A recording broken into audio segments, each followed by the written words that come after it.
आंदोलन को चला रहे हैं। मैं आपके इस संघर्ष और सूझबूझ दोनों को सलाम करता हूं।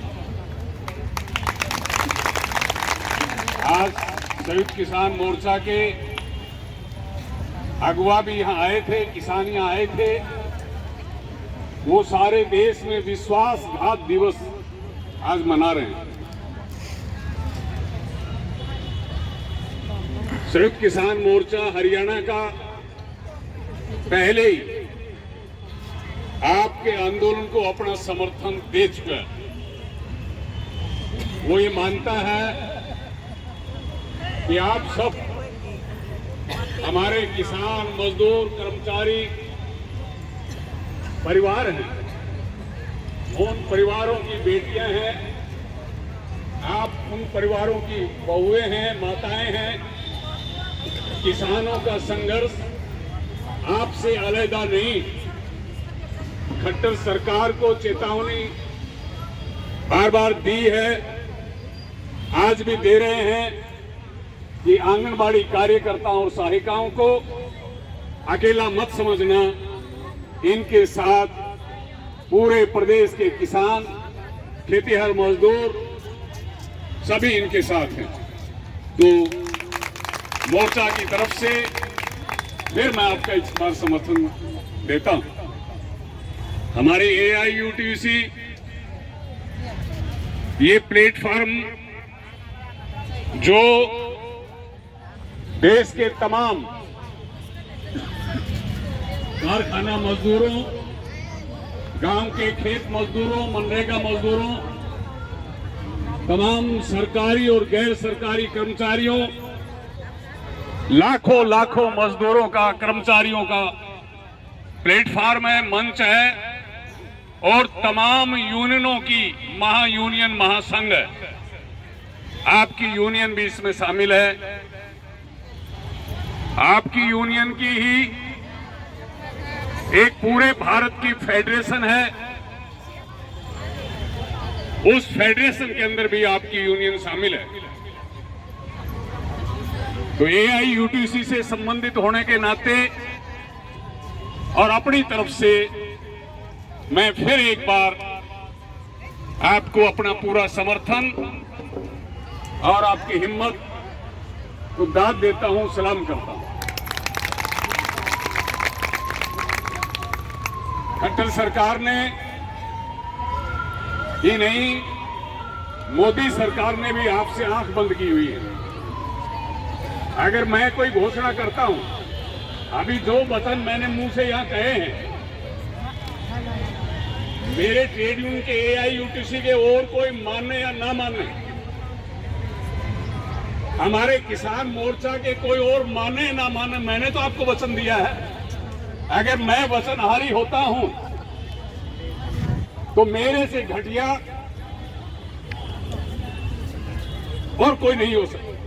तो जो प्रधानमंत्री ने वचन दिया था,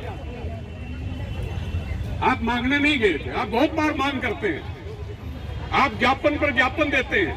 केंद्र सरकार और प्रदेश सरकार के सारे दफ्तर आपने ज्ञापनों से आट रखे हैं। लेकिन उस दिन जब मोदी ने घोषणा की थी कि आपको दिवाली का तोहफा दे रहा हूं, आपको दिवाली इस बार ये बड़े हुए पैसे लेके आप दिवाली अच्छे से मनाना, अपने बच्चों को भी पटाखे, अपने बच्चों को भी मिठाई देना, उस दिन आपने मांग नहीं की थी, उसने अपने आप दिया। तो हम पूछते हैं प्रधानमंत्री जी, आप अभी भी प्रधानमंत्री हो, अभी भी ये हरियाणा भारत का हिस्सा है, अलग नहीं है। हरियाणा की सरकार भी आपकी पार्टी की सरकार है, ये क्या बात? ये हरियाणा के आंगनबाड़ी वर्करों को, सहायिकाओं को वो पैसा 3 साल से ज्यादा बीत गए, क्यों नहीं दिया? तो प्रधानमंत्री जी वचनहारी, भारत सरकार वचनहारी। हम इसकी इस धरने पर फिर एक बार पुरजोर निंदा करते हैं और मांग करते हैं अपने वचन को पूरा करो, अपने वचन को पूरा करो। इसी तरह हरियाणा सरकार बख्शीश में नहीं दिया था, हमको दान में नहीं दिया था, थाली में परोस के नहीं दिया था। घराई बेटी का जो मान करते हैं या बटेऊ का मान करते हैं, उस तरह से मान करके नहीं दिया था। जैसे आज आप लंबे अरसे से हड़ताल चला रही हो, 2018 में भी फरवरी महीना में जो सारे हरियाणा में आपने हड़ताल चलाई थी और हड़ताल से जो हक जीता था, खट्टर सरकार के सबसे बड़े अफसर और खुद मुख्यमंत्री जहां हाजिर थे, आपको कुशल अर्ध कुशल का जो दर्जा दिया था, अकुशल का दर्जा दिया था कि 10 साल की नौकरी होने पर आपको कुशल होने का दर्जा मिलेगा। आप शुरुआत में भर्ती होते हैं, आपको अर्ध कुशल का दर्जा मिलेगा और जो हमारी आंगनबाड़ी सहायिकाएं बहनें हैं उनको अकुशल का दर्जा मिलेगा। इसका मतलब था कि एक मजदूर को, श्रमिक को जो न्यूनतम वेतन मिलता है, उस न्यूनतम वेतन के हकदार आप हो जाते हैं। इसका मतलब था कि जो सरकारी कर्मचारी बनने की हमारी मांग है, सरकार हमसे काम लेती है, बनियाने हम नहीं लगाए हैं, किसी ठेकेदार ने हम नहीं लगाए हैं, हम अपने आप आंगनबाड़ी में आके नहीं बैठ गए। हरियाणा सरकार ने भारत सरकार की स्कीम के तहत हमको भर्ती किया, तो आपकी जिम्मेवारी बनती है। आप हमसे वो सारे काम लेते हो। मैं लंबे अरसे से, जब से आपकी स्कीम चली है, आंगनबाड़ी आंदोलन से जुड़े हुए हूं। मैं समझता हूं कि आपसे कितने सारे काम लिए जाते हैं। हरियाणा के एक डीसी ने भी इस तरह से कहा था, अगर मेरे से इतने काम लिए जाएं तो मैं पगला जाऊं, पागल हो जाऊं।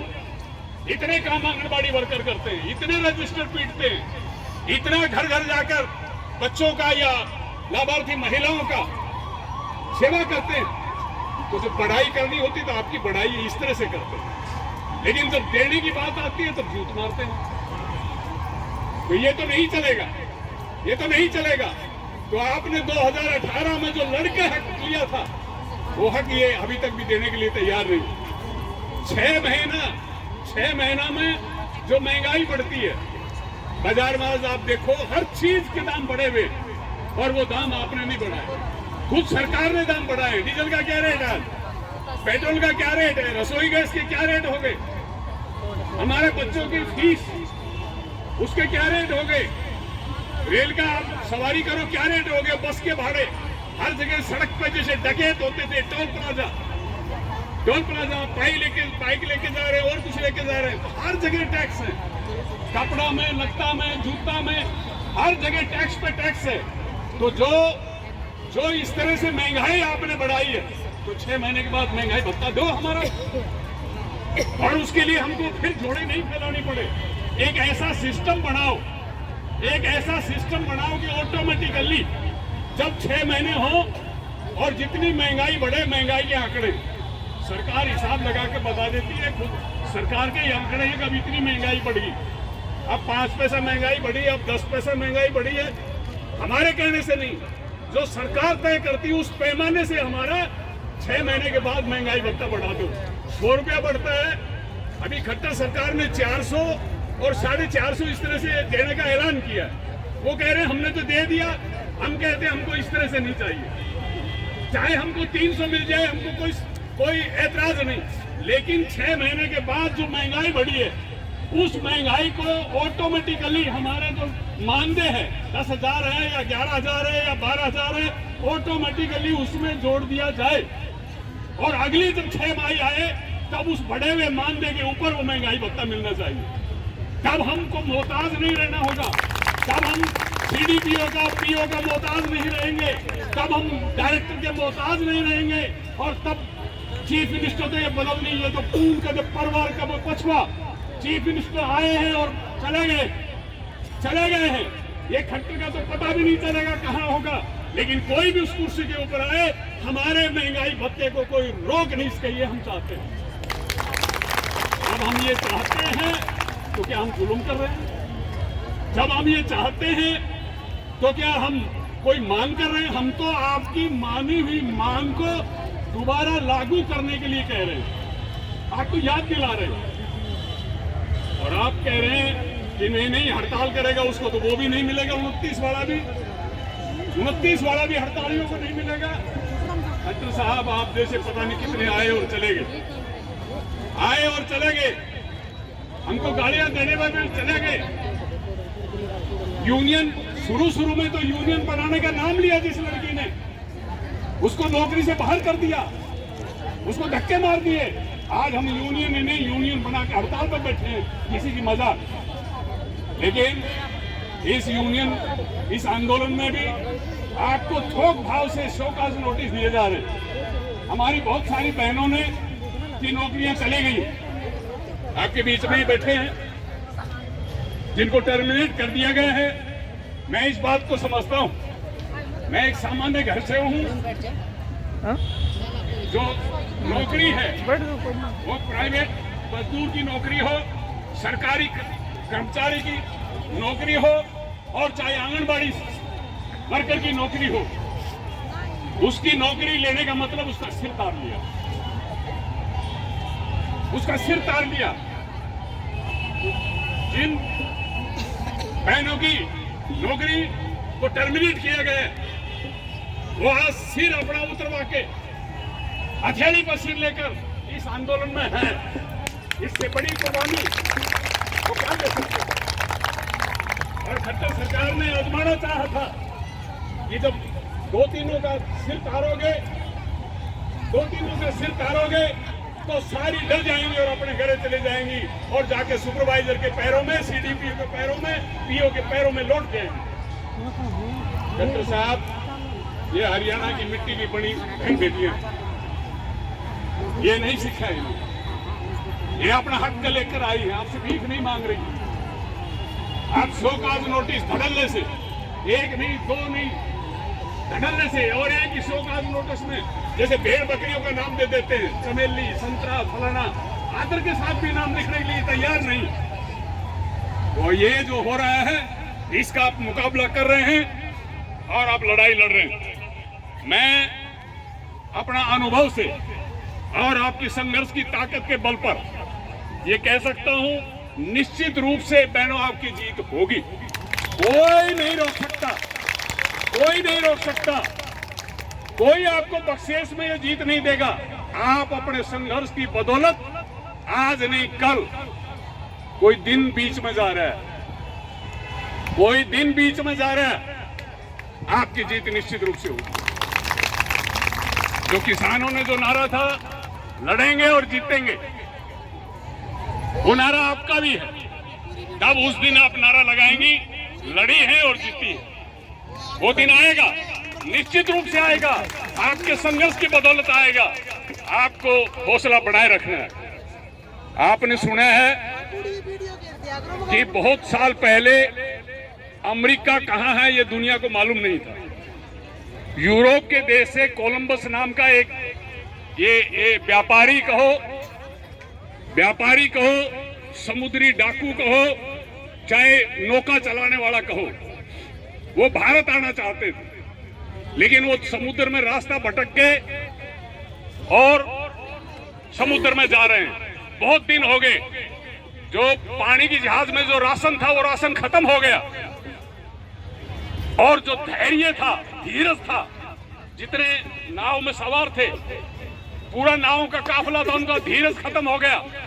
वो आपस में पतलाव लागे, यो मरवा हो गया कोलंबस। एक काम करो, इसकी रांद काटो, आज जो सोवने जो उठा के समुद्र फेंक दो। समझ रहे ना, निराशा, हताशा और धीरज को खो देने से दूर दूर तक कुछ नहीं दिखाई दे रहा था। समुद्र में कितने पत्ते पानी पर आ रहे होते दिख जाए, कितने जमीन का कंठारा है जहां से पत्ते आए, पत्ते भी नहीं थे। कितने दिन बीत गए, सामान राशन खत्म हो गया, भूखमरी फैल गई, कुछ बीमार भी पड़ गए। समझते हैं, लेकिन आखिर तक क्या हुआ? एक दिन देखा, ये जो पानी है उसमें कुछ पत्ते तैरते हुए आ रहे हैं। तो उनको लगा कि अब आ गए, अब भारत आ गया, इंडिया आ गया। लेकिन जब वो पहुंचे तो अमेरिका की खोज होगी। तो जब कठिन दिन आते हैं, जब नौकरियां छीनी जाती हैं, शोकॉज नोटिस दिए जाते हैं, और ये तमाम सर्दी, गर्मी और तरह तरह की, और ऊपर से कोरोना का ये जो डर फैलाया जा रहा है, ये सब आते हैं, तो जरूर हर किसी के मन में फुनकनाहट आ जाए। ये स्वाभाविक है। बड़े बड़े बहादुर बड़े बड़े बहादुर, उनके मन में एक सेकंड के लिए धुड़कड़ाहट आ जाता है, हमारे मन में भी एक सेकंड धुड़कड़ाहट आ जाता है कि हमारी बहनें इस तरह से मैदान में बैठी है। किस तरह से आंदोलन को आगे बढ़ाया जाए, किस तरह से मोर्चे को फतेह किया जाए। धुड़कड़ाहट नहीं, ये सूझबूझ, ये हमको लगातार हर संकट में से कोई गली बंद गली नहीं है। अगर वो सामने से बंद है तो इधर से कोई रास्ता निकलेगा। तो निश्चित रूप से आपको हौसला नहीं छोड़ना है। हाँ, ये आंदोलन है, जिस दिन तालमेल कमेटी बनी उस दिन 3 यूनियन थी, चलते चलते 2 रह गई। ये तो हकीकत है, हमारे बीच रास्ता छोड़ गए, लेकिन आंदोलन वापस गया। आंदोलन कमजोर पड़ा नहीं, उल्टे जो छोड़ के जो यूनियन आंदोलन को छोड़ के गई थी और सरकार भक्ति जिसने अपने माथे पर ले ली, उसको उस यूनियन की लड़कियां छोड़ के आपके शामिल हो। कोई ऐसा जिला नहीं है, तमाम जिलों में जो तीसरी यूनियन थी उसकी लड़कियां जब समझ गई ये तो दगा हमारे आंदोलन से हुआ, ये तो दगा हमारे आंदोलन से हुआ, तो धीरे धीरे आपके आंदोलन में आगे अभी भी आ रही हैं, अभी भी आ रही है। झज्जर की बहनों ने पुष्पा को न्योता दिया था, रेवाड़ी में कितनी आपके साथ आ गई, सोनीपत में, दूसरी जगह, बहुत सारी जगह, पूरे हरियाणा में इस तरह से वो आ रही है। लेकिन बीच बीच में कोई दगा भी होता है, कोई ऐसा आंदोलन नहीं होता। आजादी आंदोलन कितनी बड़ी चीज थी, आजादी आंदोलन में क्या दगा नहीं हुए? 1857 में दगे नहीं हुए, 1947 आते आते दगे नहीं हुए। क्रांतिकारियों की मुखबिरी कौन करता था? कभी कभी सगा रिश्तेदार भी करता था, कभी कभी सगा रिश्तेदार भी करता था। क्रांतिकारियों को पकड़वाने के लिए कभी कभी उनके एक आध साथी भी कमजोर हो जाता था, दगा करता था।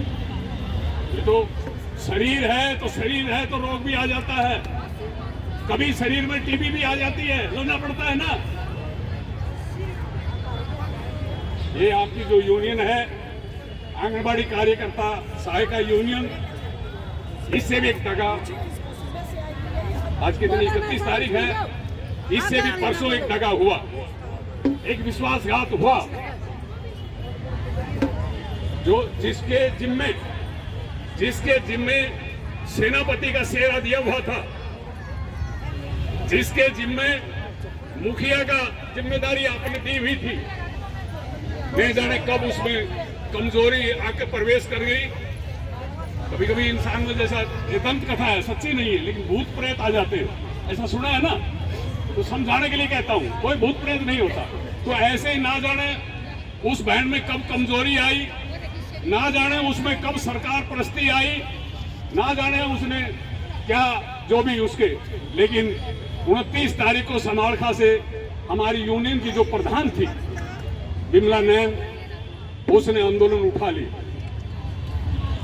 वो ऐसे वक्त में उठाया जब आप सिर देकर, सिर हथेली पर लेकर और सर धड़ की बाजी लड़ रही, तो ये तो आज हकीकत है। आपकी यूनियन कल बैठी ऑनलाइन और फैसला लिया कि ऐसे प्रधान को 1 सेकंड के लिए भी प्रधान रहने का इजाजत नहीं दी जा सकती, और काल उनको प्रधान के पद से हटा दिया गया, काल उनको प्रधान के पद से हटा दिया गया। मैं आपसे जानना चाह रहा हूं, ये सही हुआ या नहीं? आप हाथ उठाकर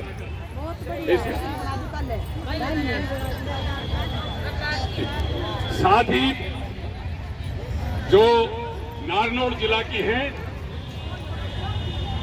कृष्णा मंडाना, शुरू से उस पूरे जिला में सब ने पैर मार लिए, जितने हरियाणा में यूनियन है, मैं नाम नहीं लूंगा, सब बूढ़े हो लिए। वो एक आपकी यूनियन है जो पूरे जिला महेंद्रगढ़ में और हिम्मत और बहादुरी से वो लगातार लड़ती आ रही है। तो उस यूनियन की जिला प्रधान है कृष्णा मंडाना, उनको कार्यकारी अध्यक्ष के रूप में चुनाव किया। ये भी आपकी जानकारी में मैं दे रहा हूं और आप हाथ उठा के इसकी स्वीकृति देंगे। कृष्णा मंडाना जो scheme workers federation of India है सारे देश की, उसमें पूरे देश की वाइस प्रेसिडेंट भी है। और आप में से जो ज्यादा जो आगे बढ़े हुए हैं वो उनको पहचानते भी जानते भी, तो उनको, और साथ ही यूनियन ने एक निर्णय ये लिया है कि बिमला नैन को एक नोटिस दिया जाए, बिमला नैन से कान बताओ नोटिस दिया जाए कि आप तो यूनियन की साधारण मेंबर होने के लायक भी बहन नहीं रही, आप तो क्यों ना आपको यूनियन से भी बाहर कर दिया जाए। वो कब जवाब देंगी, लेकिन ये आपका भी विषय है कि आप चाहेंगी कि ऐसी एक बहन जो काल तक आपका सेनापति के रूप में रही और एक उस वक्त पे, अभी संतोष जी मुझे कह रही थी कि समुद्र में जो नाविक है, सेनापति है, नायक है, कैप्टन है, हवाई जहाज का पायलट है, वो आसमान के अंदर अगर हवाई जहाज का काम छोड़ दे तो क्या होगा नतीजा? बड़ा पानी में ऐसा ही अगर छोड़ दे तो क्या होगा? लेकिन साथ ही उन्होंने कहा कि वो मुगालते में है, हम हैं। यूनियन किसी ने बना के हमारी जेब में गुड़िया की तरह नहीं दी, हमने यूनियन अपनी खून पसीने से सींची है। हमारे बीच में हर कोई लड़की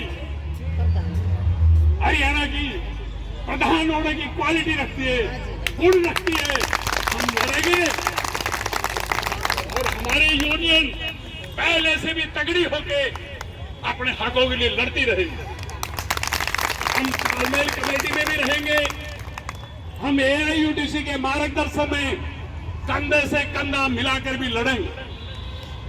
साथ ही एआईयूटीसी ने और एक फैसला किया, क्योंकि बिमला नैन ने अकेले नहीं किया ये काम, उसने साजबाज होकर किया है, उसने साजिश और षड्यंत्र के साथ किया है। और उस षड्यंत्र में सोनीपत का एक कर्मचारी नेता रहा है रामकिशन नागर, आर के नागर, वो भी उसमें पूरी तरह से लिप्त है। इसलिए काल एआईयूटीसी ने अपना निर्णय करके उसको भी फाड़ का रास्ता दिखा दिया है, संयुक्त कर्मचारी मंच से भी उसको हटा दिया है और उनकी जगह अब इतिहास का कूड़ादान होगा। मैंने एक जिक्र आपके बीच में किया था अपने किसान आंदोलन के अनुभव से।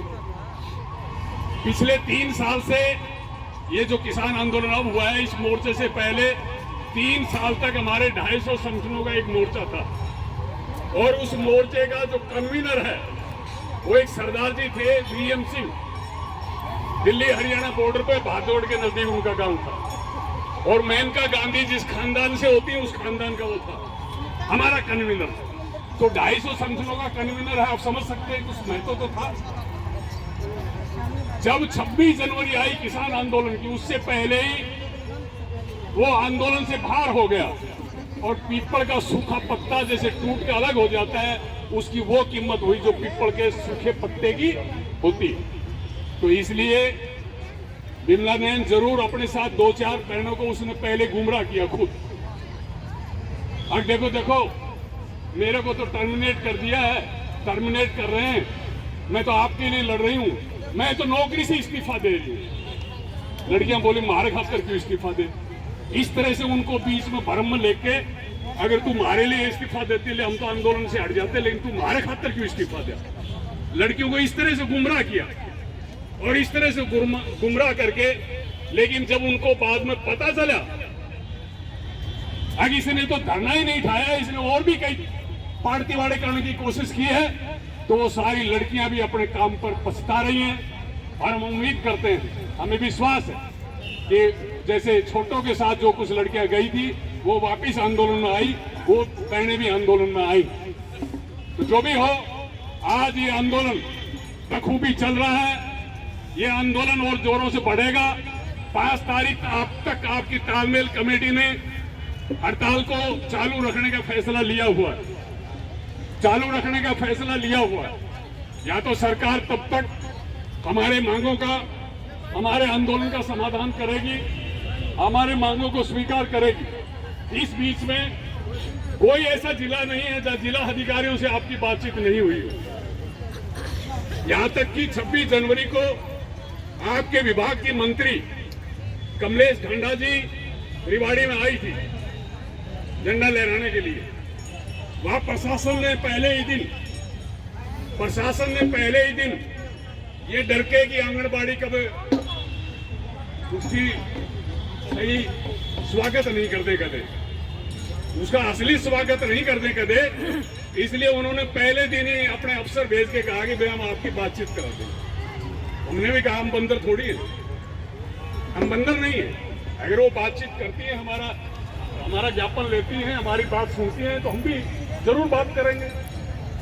अगले दिन बातचीत हुई, उनको आपकी तरफ से जो आप रोज मांग उठाते हैं, जिनका जिक्र मैंने भी अभी किया, जो आपकी तालमेल कमेटी की जो मांग थी वो लिख के ज्ञापन के रूप में उनको दे दी। हालांकि उसमें एक पाचर मारी वहां के एक एमएलए ने, जो लोकल एमएलए कोसड़ी का एमएलए लक्ष्मण सिंह यादव, उसने एक पाचर मारी जी। और ये बात इनकी थी, ये तो जा रही थी, वो 29 तारीख में यही थी जो मुख्यमंत्री से बात करी थी, चलो।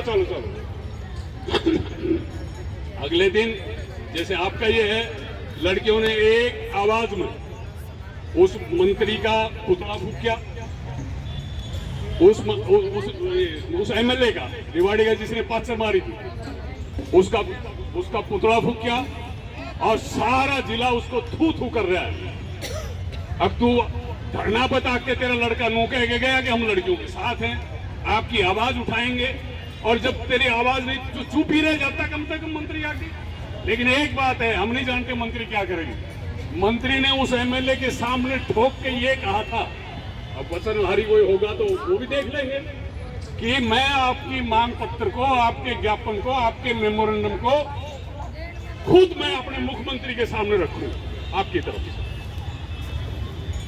तो इस तरह से नारनौल में वहां भी एक खट्टर का मंत्री है, ओम प्रकाश यादव, वो भी धरने पर आया, 2 बार आया। उसने भी कहा 26 जनवरी के बाद, जैसे 23 जनवरी की या 22 जनवरी की बात है, कि 26 जनवरी के बाद मैं मुख्यमंत्री से आपकी बात कराऊंगा।